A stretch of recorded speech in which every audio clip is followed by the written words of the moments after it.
Hello friends, मैं लेके आ गई हूँ टैरोट का रीडिंग जिसका टॉपिक रहने वाला है कि आपकी क्या वैल्यू है उनकी लाइफ में। ये हम जानने की कोशिश करते हैं। जिन्होंने मेरे चैनल सब्सक्राइब की है थैंक यू वेरी मच। जिन्होंने अब तक नहीं की है जल्दी से कर दीजिए ताकि आपको मेरी सारी रीडिंग्स मिल सके।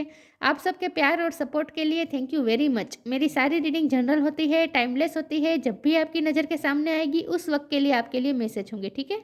और सभी रीडिंग सभी से रेजोनेट नहीं हो सकती। जितने मैसेजेस आपको लगे कि आपके लिए है उतने लीजिए, बाकी के छोड़ दीजिए। चलिए रीडिंग शुरू करते हैं। सबसे पहले मैं भगवान जी का एक कार्ड निकालती हूँ जो कि हमें बताएगा कि आप में कौन से भगवान की क्वालिटी है। हे ईश्वर, प्लीज़ मुझे डिवाइनली गाइड कीजिए। जो व्यूअर्स मेरी ये रीडिंग देख रहे हैं उनमें कौन से भगवान की क्वालिटी है। ओम नमः शिवाय। मेरे व्यूअर्स में कौन से भगवान की क्वालिटी है। ओम नमः शिवाय।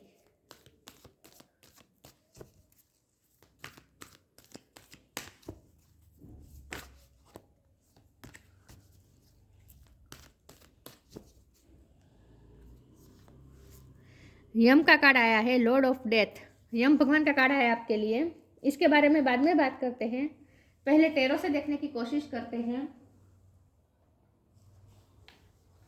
आपकी क्या वैल्यू है उनकी लाइफ में। हे ईश्वर, प्लीज़ मुझे डिवाइनली गाइड कीजिए।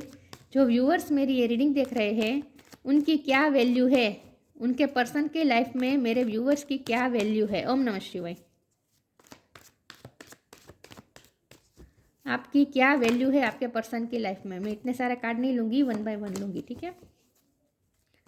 आपकी क्या वैल्यू है आपके पर्सन की लाइफ में। ओम नमः शिवाय।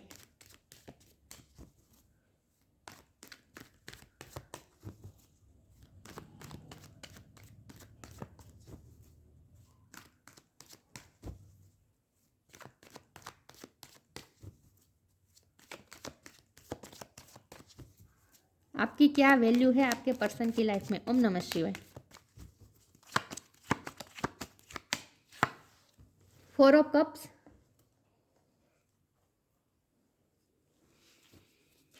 आपकी क्या वैल्यू है आपके पर्सन की लाइफ में। ओम नमः शिवाय। 9 ऑफ वॉन्ड।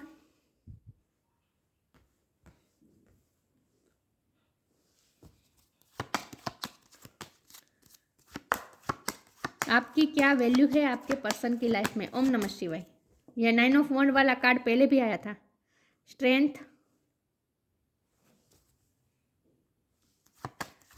आपकी क्या वैल्यू है आपके पर्सन की लाइफ में। ओम नमः शिवाय। Page of wand.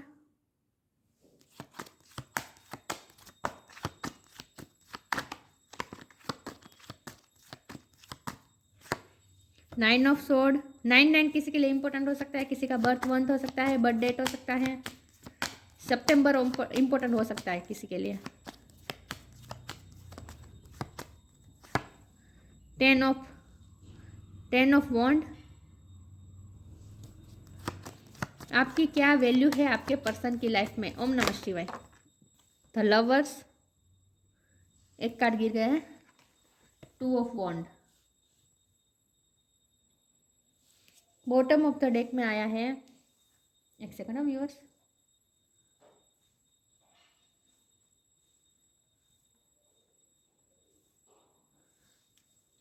I hope आपको दिख रहे कार्ड अच्छे से। बॉटम ऑफ द डेक में आया है page of pentacle, king of wands. Okay, 9 number बहुत इंपॉर्टेंट है, ठीक है। चलिए रीडिंग शुरू करते हैं और देखते हैं कि आपकी क्या वैल्यू है आपके पर्सन की लाइफ में। यहाँ फायर साइन बहुत स्ट्रॉन्ग है, एरिस लियो सेजिटेरियस। लियो बहुत स्ट्रॉन्ग है, जेमिनी लिब्रा एक्वेरियस, जेमिनी बहुत स्ट्रॉन्ग है, Taurus Virgo Capricorn, cancer Scorpio Pisces. सारे साइन यहाँ पे मौजूद है लेकिन आपको एनर्जी पे फोकस करना है, स्टार साइन पे नहीं, ठीक है। चलिए रीडिंग शुरू करते हैं और देखते हैं कि आपकी क्या वैल्यू है आपके पर्सन की लाइफ में। तो सबसे पहले तो मुझे ये लग रहा है कि आपके पर्सन की लाइफ में बहुत स्ट्रगल्स है। आज तक उन्होंने बहुत स्ट्रगल किए हैं, बहुत बर्डन है, एंग्जाइटी में रहे हैं। मतलब कि उनकी लाइफ जैसे हर दिन एक नई स्ट्रगल है। उनकी लाइफ में कहीं भी उन्हें शांति नहीं है। मेंटली ये पर्सन बिल्कुल भी सेटिस्फाइड और पीसफुल नहीं है। इस पर्सन की मेंटलिटी में मतलब कि रात रात में जाग जाते हैं, बुरे सपने आते होंगे। हीलिंग की बहुत ज़रूरत है इस पर्सन को, बहुत ज़रूरत है। 9 of wand, 10 of sword, 9 of sword, 10 of wand. Burden कितना है, इतनी मेंटली वो इतना सफ़र कर रहे हैं। मतलब कि उन्हें शांति नहीं है, लेकिन एंग्जाइटी में रहते हैं, फिर भी उन पे रिस्पॉन्सिबिलिटी है वो निभाते, बोझ जैसे लाइफ का बोझ धो रहे हैं, ऐसी उनकी लाइफ है। बहुत ही अपनी लाइफ में बहुत ही दुखी है ये person with M card also. और 4 ऑफ कप का कार्ड है तो लगता है कि लोगों ने उन्हें बहुत नीचा दिखाने की कोशिश की है पास्ट में। आज तक उनकी लाइफ ऐसी रही है जहाँ लोग उनके पास पास ऐसे हैं जो उनकी वैल्यू नहीं करते हैं। देखिए आपका इस पर्सन के साथ जो बॉन्ड है ना वो बहुत ही स्ट्रॉन्ग है विथ लवर्स कार्ड। उनके पास दूसरा ऑप्शन हो सकता है विथ 2 ऑफ वॉन्ड। ये दोनों कार्ड बता रहे हैं कि उनके पास दूसरा ऑप्शन हो सकता है, लेकिन उन्होंने आपको ही चुना है। उनके लिए दूसरी जो चीज़ है वो सिर्फ उनकी रिस्पॉन्सिबिलिटी हो सकती है, क्योंकि 10 ऑफ वॉन्ड का कार्ड है। तो ये दूसरी जो है वो उनके लिए, जैसे दूसरी जो सिचुएशन है वो उनके लिए सिर्फ एक बोझ है। उनके लिए एक ऐसा कमिटमेंट है जिसे वो तोड़ चाह कर भी तोड़ नहीं सकते। दूसरी जो चीज़ है वो उनके लिए एक बर्डन है, लेकिन ये बर्डन उन्हें धोना ही पड़ेगा, ये बर्डन उन्हें उठाना ही पड़ेगा। उनके पास कोई चॉइस नहीं है, ऐसा मुझे लगता है। तो उनके पास 2 चॉइस है, लेकिन इमोशनली तो वो आपसे ही कनेक्टेड है। बल्कि मैं तो ये कहूँ कि उन्हें शांति ही आपसे मिलती है विद स्ट्रेंथ कार्ड। आप उन्हें एक्सेप्ट करते हैं, आप उन्हें जैसे है वैसे एक्सेप्ट करते हैं। मुझे लगता है इस पर्सन के थोड़े मूडी, ये पर्सन बहुत मूडी है। उनका मूड बहुत ही स्विच हो जाता है, मतलब कि कभी गुस्सा, कभी बिना वजह का गुस्से में आ जाते हैं, कभी बिना वजह का ईगो दिखाने लगते हैं, सबसे डिटेच हो जाते हैं। बिना वजह का वो उनका ये मूड में चेंजेस आते रहते हैं। लेकिन आपने उन्हें जैसे है वैसे हमेशा ही एक्सेप्ट किया है। इस पर्सन के एंगर इशू भी हो सकते हैं, ईगो इशू भी हो सकते हैं। देखिए कितना, और ये जो एंगर आता है ना वो इसीलिए नहीं आया, ईगो नहीं दिख रहा है, एंगर ही दिख रहा है। लेकिन ये एंगर भी इसीलिए नहीं आया है कि वो अपने आप को बहुत बड़ा समझते हैं। वो एंगर इसीलिए आ रहा है क्योंकि लोगों ने उन्हें बहुत नीचा दिखाया, तो वो बहुत ही हार्डली, बहुत ही दुखी है। और एंगर इसीलिए भी आ रहा है क्योंकि उनसे हो नहीं रहा, फिर भी वो कर रहे हैं अपनी लाइफ में। ऐसी चीज़ों को भी उन्होंने अपनी रिस्पॉन्सिबिलिटी बना दी है जो उनकी एक्चुअल में रिस्पॉन्सिबिलिटी है भी नहीं। ऐसी चीज़ों पे उन्होंने अपने कंधे पे बोझ रख दिया है जो जो उनके लिए ज़रूरी भी नहीं है। बिना वजह के बोझ वो उठा रहे हैं। इस पर्सन को शौक भी है बोझ उठाने का, ये भी मुझे लग रहा है। लेकिन इसीलिए एंगर भी आता है क्योंकि वो बैलेंस नहीं कर पाते। वो ये रिस्पॉन्सिबिलिटी करते निभाते निभाते खुद के लिए कुछ कर नहीं पा रहे हैं। सेल्फ लव की बहुत कमी है इस पर्सन के पास, और इस पर्सन को बहुत लोगों ने नीचा दिखाया है, या फिर ये खुद अपने इन्फीरियर कॉम्प्लेक्स से ये पर्सन अफेक्टेड है। ऐसा क्यों है पता नहीं। हो सकता है कि पैसों की कमी देखी है, लोगों ने उन्हें पैसों की कमी की वजह से नीचा दिखाया है, या फिर लुकिंग अपीयरेंस की वजह से दिखने में इतने नहीं होंगे इसीलिए नीचा दिखा। कुछ ना कुछ ऐसा हुआ है जहाँ लोगों ने इस पर्सन को बहुत नीचा दिखाया है, और इसीलिए ये पर्सन का हार्ट बहुत अफेक्ट हुआ है। तो ये पर्सन जैसे लोगों से डिटेच है, किसी ने उन्हें एक्सेप्ट नहीं किया है। आप ही है जिसने इस पर्सन को जैसे है वैसे एक्सेप्ट किया है और एडमायर किया है हमेशा ही।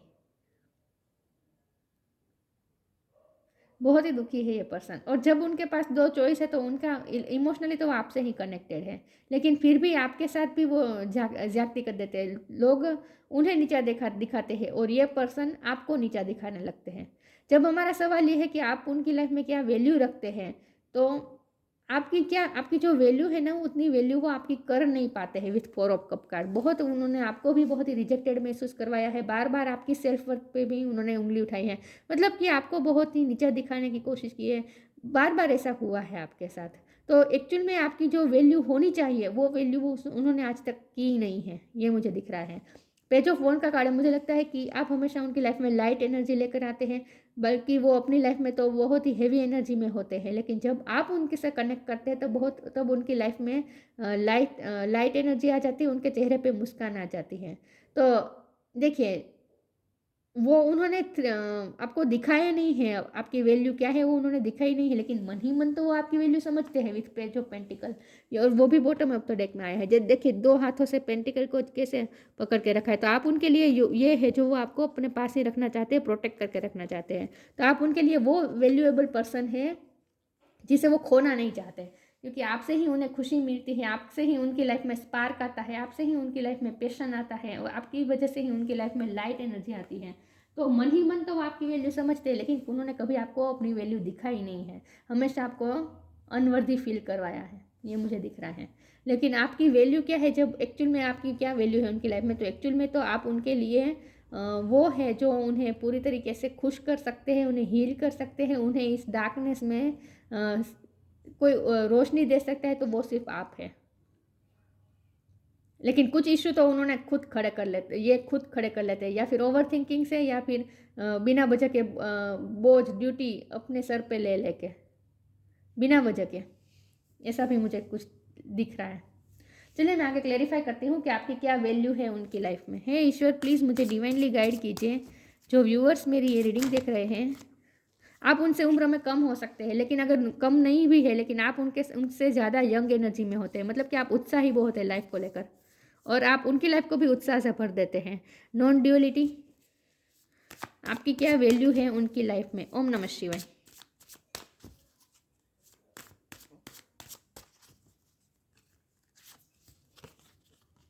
डिवाइन फ्लो,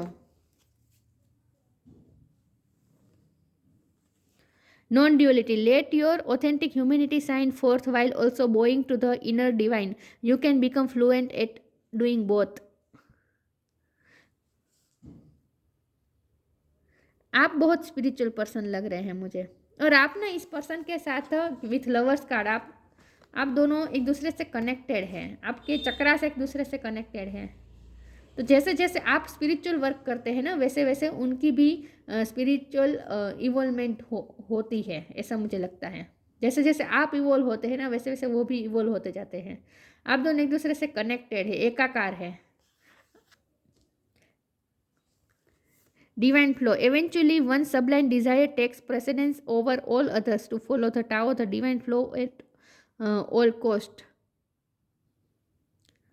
डिवाइन फ्लो में बहने की ज़रूरत है। इस पर्सन के कंट्रोलिंग इश्यू भी मुझे दिख रहे हैं। वो अपनी फीलिंग्स को कंट्रोल करते हैं, आपको बताते नहीं। मैंने कहा ना, वो आपकी वैल्यू एक्चुअल में समझते हैं, लेकिन उन्होंने कभी ये वैल्यू आपको रियलाइज़ नहीं करवाई है। कंट्रोलिंग इश्यू हो सकते हैं इस पर्सन के, लेकिन डिवाइन फ्लो का कार्ड है, तो यहाँ ईश्वर ये कहना चाहते हैं कि उन्हें डिवाइन फ्लो में बहने की ज़रूरत है, और उन्हें थोड़ा स्पिरिचुअल वर्क करने की भी ज़रूरत है। खुद की एनर्जी को बैलेंस करने की ज़रूरत है इस तरह से, क्योंकि उनकी एनर्जी बहुत इम्बेलेंस है। मैंने कहा ना, मूड बहुत स्विच ऑफ हो जाता है बार बार, उनका मूड बहुत स्विच करते हैं ये पर्सन, तो उन्हें अपनी एनर्जी को बैलेंस करने की ज़रूरत है, और डिवाइन फ्लो में थोड़ा बहने की ज़रूरत है। सिचुएशन को एग्जैक्टली जैसी है वैसी अपनाने की ज़रूरत है। ये पर्सन क्या कर रहे हैं, कंप्लेनिंग मोड में रहते हैं, अपनी लाइफ को लेकर हमेशा कंप्लेन करते रहते हैं, लाइफ को एडमायर नहीं करते, लाइफ की वैल्यू, ये पर्सन लाइफ की वैल्यू नहीं करते, तो आपकी वैल्यू कैसे कर पाएंगे। मन ही मन समझते हैं आपकी वैल्यू, लेकिन आपको दिखाते नहीं हैं। लेकिन वो लाइफ की वैल्यू नहीं करते हैं, उनके पास जो खुशी है उसे वो नहीं देख रहे हैं, वो सिर्फ अपनी लाइफ में कंप्लेंट्स कर रहे हैं। इस पर्सन को हीलिंग की ज़रूरत है, और थोड़ा स्पिरिचुअल होने की भी ज़रूरत है।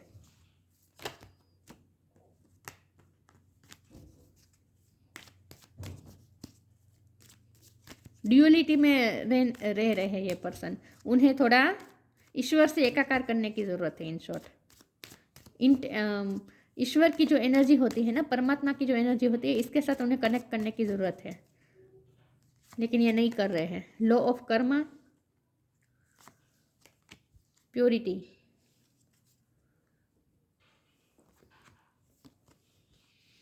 पे फॉर योर डीड्स। हो सकता है इस पर्सन की कंप्लेन ये है कि उन्होंने वो कितनी मेहनत करते हैं, फिर भी उसका फल उन्हें नहीं मिलता, ये भी हो सकता है उनकी कंप्लेन।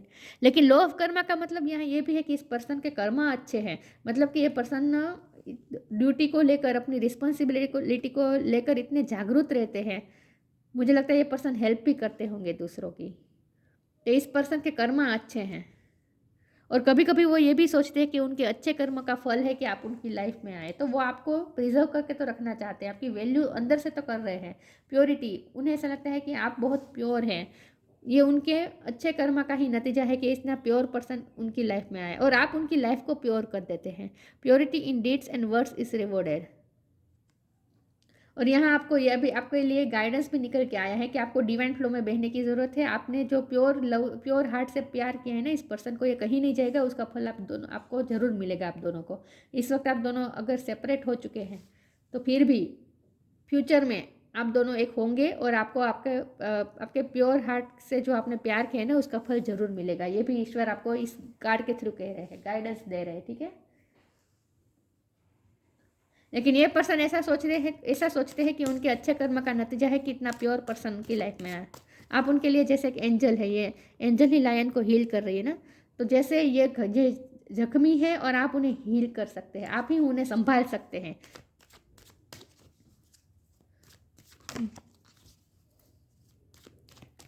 जिस तरह से उनका मूड स्विच होता है ना, इस तरह से कोई नहीं संभाल सकता, आप ही संभाल सकते हैं उन्हें। Impasse,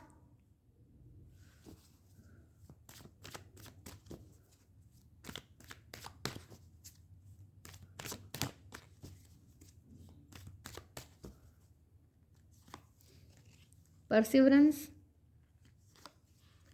facade. इम्पास का कार्ड आया है।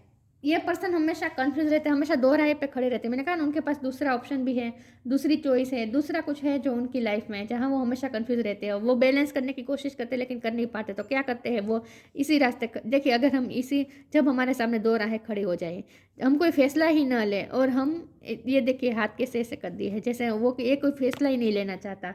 दो राहें हैं इसके पास लेकिन ये चूज़ ही नहीं करना चाहता, तो ये पर्सन हमेशा ही ऐसे रहते हैं, स्टक रहते हैं। आप वो दूसरी जो सिचुएशन है उसमें वो कभी भी कुछ चूज़ नहीं करते। जब भी चूज़ करने की बारी आती है वो ऐसे हाथ खड़े करके खड़े हो जाते हैं, कोई डिसीजन ही नहीं लेते। ये पर्सन हमेशा इम्पास पे खड़े रहते हैं, मतलब कि दो राह पे खड़े रहते हैं। ये पर्सन स्ट्रेंथ की कमी है, आपको चूज़ करना चाहते हैं लेकिन आपको चूज़ कर नहीं पा रहे हैं, स्ट्रेंथ की कमी है। तो वो क्या करते हैं, वो कोई डिसीजन ही नहीं लेते, खड़े रहते हैं इस तरह से। जब भी आपके लिए स्टैंड लेने की बारी आती है तब वो इस तरह से हाथ खड़े करके खड़े रह जाते हैं, कुछ करते नहीं, डिसीजन कभी लेते नहीं। ये पर्सन हमेशा स्टक रहते हैं। परसिवरेंस का कार्ड है। एक देरी है, एक स्टेप लेने की देरी है। एक रास्ता अगर चूज कर ले आपकी तरफ तो एक स्टेप लेके वो आपको परस्यू कर सकते हैं, लेकिन वो कर नहीं पा रहे हैं। मन में तो इच्छा होती है कि आपको परस्यू करें, आपको ऑफर करें, लेकिन ये उनकी ऑफर बहुत ही छोटी है विथ पेज ऑफ पेंटिकल, इसीलिए भी वो ऑफर करने से डर रहे हैं, क्योंकि वो आपको बहुत कुछ ज़्यादा प्रोवाइड नहीं कर सकते, उन्हें ऐसा लगता है। परसिवरेंस का कार्ड है। आप हमेशा उन्हें परस्यू करते हैं, आप हमेशा सामने से उन्हें हिम्मत देते हैं, दिलासा देते हैं, सामने से उन्हें कंपेशन देते हैं, ये उन्हें बहुत अच्छा लगता है। आपको ही सामने से परस्यू करना पड़ता है, वो कभी आपको सामने से परस्यू नहीं करते, ये मुझे दिख रहा है। फसाड का कार्ड है। ये पर्सन मास्क पहने हुए हैं, आपको अपनी वैल्यू दिखाई नहीं रहे हैं। एक्चुअल में जो आपकी वैल्यू है ना वो आपको दिखाई नहीं दे रहे हैं, दिखाते ही नहीं है। जैसे उन्हें कोई फर्क नहीं पड़ता, आपकी कोई वैल्यू नहीं है, ऐसा आपको बार बार फील करवाते हैं। ये गलत है, फसाड है, मास्क है। एक्चुअल में वो आपकी वैल्यू करते हैं, क्योंकि ये बॉटम ऑफ द डेक में आया है। चलिए आगे क्लेरिफाई करती हूँ।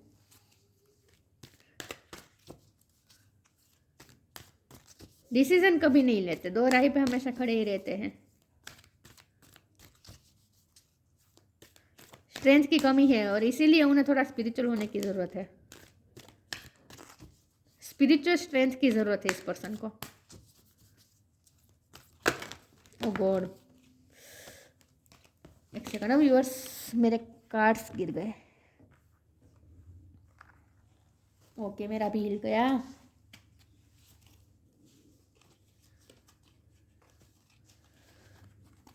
ये कभी कभी इतना इरिटेट करता है।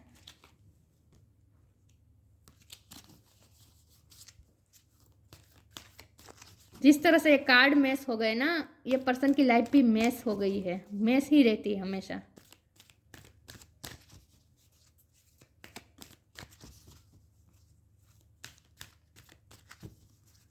देखते हैं आपकी क्या वैल्यू है इस पर्सन की लाइफ में। ओम नमः शिवाय। Study and learning, open your heart. Study and learning, thank you angel for allowing me to see that every day is a learning day.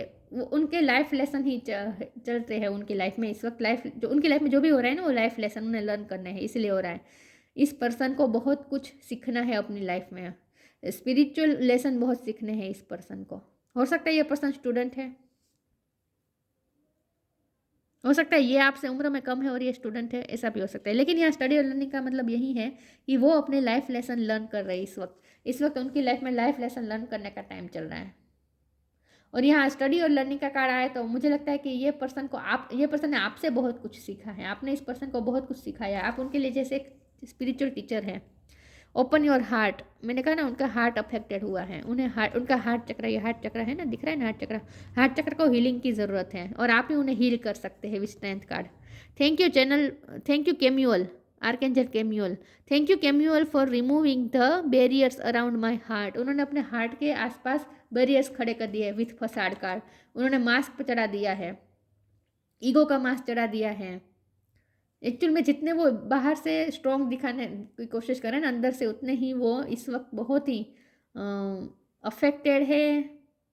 उनके हार्ट को जैसे बहुत हार्म हुआ है, तो उन्होंने अपने हार्ट के आसपास बैरियर्स खड़े कर दिए हैं। और आपको भी वो अपनी वैल्यू नहीं, आपको अपनी वैल्यू नहीं बता रहे हैं।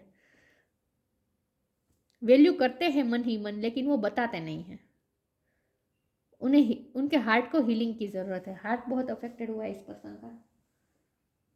ये पर्सन इमोशनल बहुत होगा, लेकिन ये इमोशनल साइड दिखाता ही नहीं है। ये पर्सन आपके लिए रोते भी हैं। ये पर्सन मुझे ऐसा लगता है रोते नहीं है तो रात में जाग जाते हैं, आपके सपने आते हैं और जाग जाते हैं। आपको खोने से डरते हैं ये पर्सन। आपको खोने का डर तो हमेशा बने रहता है इनके दिल में, लेकिन इसमें से कुछ वो आपको बताना नहीं चाहते हैं। उन्होंने अपने हार्ट के आसपास बैरियर्स खड़े कर दिए हैं।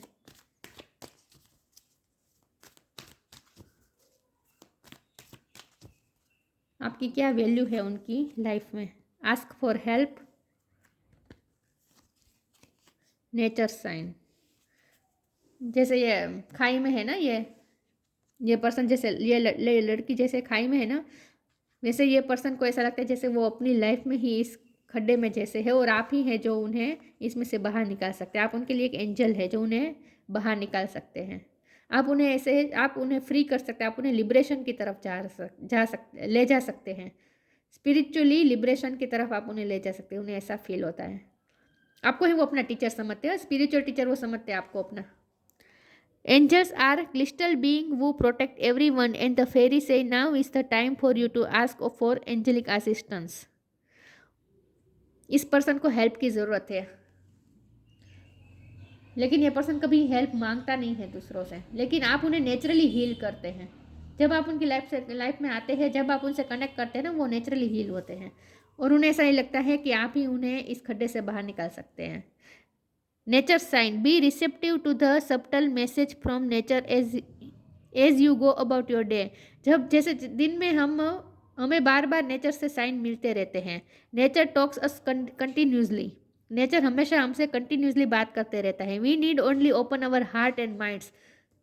हमें सिर्फ अपना हार्ट ओपन करके उस मैसेजेस को रिसीव करना होता है, उस साइन को रिसीव करना होता है, उस साइन को पहचानना होता है। नेचर हमेशा हमें साइन देती रहती है, लेकिन हम उसे समझ नहीं पाते। इसके लिए हमें ओपन हार्ट करना पड़ता है, ओपन माइंड करना पड़ता है।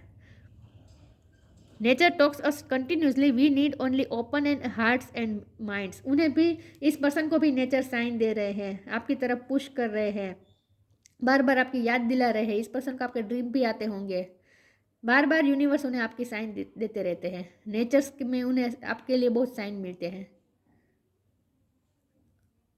आप उनके लिए एक एंजल है। आपकी ये वैल्यू है कि आप उन्हें उनके सारे प्रॉब्लम से निकाल सकते हैं। आपकी ये वैल्यू है उनकी लाइफ में, लेकिन ये बताते कभी नहीं है। आपकी क्या वैल्यू है इस पर्सन की लाइफ में? ओम नमः शिवाय। Truth, see your light, know your power, have the courage to walk your truth. इस पर्सन को सच पता है कि आपकी क्या वैल्यू है, लेकिन इस सच को वो एक्सेप्ट नहीं कर पा रहे हैं। ना ही एक्सेप्ट कर पा रहे हैं, ना ही आपको बता पा रहे हैं। सी योर लाइट, उन्हें पहले तो खुद की भी लाइट को देखने की ज़रूरत है। हम सबके अंदर लाइट होती है। वो अपनी ही लाइट से बेखबर है इस वक्त, अपने ही पावर से बेखबर है। उन्हें खुद की लाइट को पहचानने की ज़रूरत है। सी your light, know your power. उन्हें खुद के ही पावर को पहचानने की ज़रूरत है। Have the courage to walk your truth. उन्हें अपने सच के साथ रहने के लिए चलने के लिए जो करेज चाहिए ना, वो उन्हें उस करेज की कमी है, स्ट्रेंथ की कमी है, इसलिए वो इम्पास पे खड़े रहते हैं। मैंने कहा ना, जब वो फैसला लेने की बारी आती है तब वो दो राय पे खड़े हो जाते हैं, कुछ फैसला नहीं लेते, हम ऐसे ही स्टक हो जाते हैं। तो अपने ही सच के साथ वो खड़े नहीं रह पाते हैं। प्रॉब्लम ये है, करेज की कमी है, स्ट्रेंथ की कमी है उनमें। Yama, lord of the death, knowledge of the law, इस पर्सन ने लॉ की पढ़ाई की हो सकती है या फिर आपने की हो सकती है, लॉ का ज्ञान हो सकता है। राइटनेस इन एक्शन, आप हमेशा सही एक्शन सही टाइम पे ले लेते हैं, ये पर्सन कभी सही टाइम पे सही एक्शन लेता ही नहीं है, बल्कि एक्शन की तो बिल्कुल कमी है यहाँ पे, यही दिख रहा है। बल्कि एक्शन क्या लेना, बल्कि वो तो आपसे बातें छुपा रहे हैं, वो तो आपकी वैल्यू ही छुपा रहे हैं आपसे। Overcoming the fear of death, इस पर्सन को और ज़्यादा गिरने का डर लग रहा है। वो जितने अपनी लाइफ में डार्कनेस से घिरे हुए ना, उतना और ज़्यादा उन्हें डर लगता है कि वो अपनी ही लाइफ में डार्कनेस में और अंदर जैसे वो जा रहे हैं, ऐसा उन्हें फील हो रहा है। तो आप उन्हें जैसे इस डेथ से बाहर निकाल सकते हैं, आप ही उन्हें लिबरेशन की तरफ ले जा सकते हैं, उन्हें ऐसा लगता है। Steady fastness in the face of judgement, वो ईश्वर के जजमेंट का वेट कर रहे हैं कि ईश्वर कुछ ना कुछ जजमेंट करें और उनकी लाइफ में मूवमेंट आए, अच्छी मूवमेंट आए।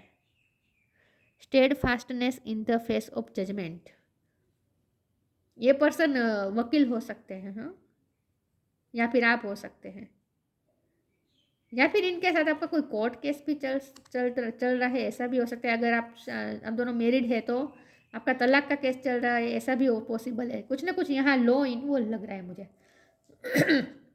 Sorry viewers. लेकिन यहाँ मुझे ये लग रहा है कि आपके पर्सन ईश्वर के जजमेंट का वेट कर रहे हैं और प्रे कर रहे हैं कि ईश्वर का जजमेंट उनकी फेवर में आए और आप कभी उनकी लाइफ से ना जाएं, जैसे वो ईश्वर से ये मांग रहे हैं। मैंने कहा ना, इस पर्सन को ऐसा लगता है जैसे उनके साथ हमेशा अनफेयर होता आया है, तो इसीलिए भी वो जजमेंट का वेट कर रहे हैं कि कब ईश्वर का जजमेंट होगा और उनकी फेवर में चीज़ें होगी, कब उनके साथ जस्टिस होगा, उस बात का भी वो वेट कर रहे हैं। तो जब हमारा सवाल ये कि आपकी क्या वैल्यू है, तो आप उनके लिए एंजल हैं, आप उनके लिए स्पिरिचुअल टीचर हैं, आपसे उन्होंने बहुत कुछ सीखा है और आप ही हैं जो उन्हें संभाल सकते हैं। उन्हें ये भी पता है कि आप ही उन्हें एक्सेप्ट कर सकते हैं, आप ही उन्हें हील कर सकते हैं, आप ही उन्हें इस खड्डे में से बाहर निकाल सकते हैं और आपसे ही उन्होंने बहुत कुछ सीखा है और सीख भी रहे हैं। लेकिन यहाँ करेज की कमी है, सच बता नहीं पा रहे हैं और इसीलिए आपको अनवर्दी भी फील करवा देते हैं, आपसे डिटेच हो जाते हैं, बार बार आपको दुखी कर देते हैं। लेकिन ये पर्सन खुद भी अपनी लाइफ में खुश नहीं है, बिल्कुल भी खुश नहीं है और अपने सच के लिए वो कभी स्टैंड नहीं ले पाते हैं। तो ये थी रीडिंग, अच्छी लगी हो तो लाइक कीजिए, शेयर कीजिए। मिलते हैं नई वीडियो में, तब तक के लिए गुड बाय। ओम नमः शिवाय।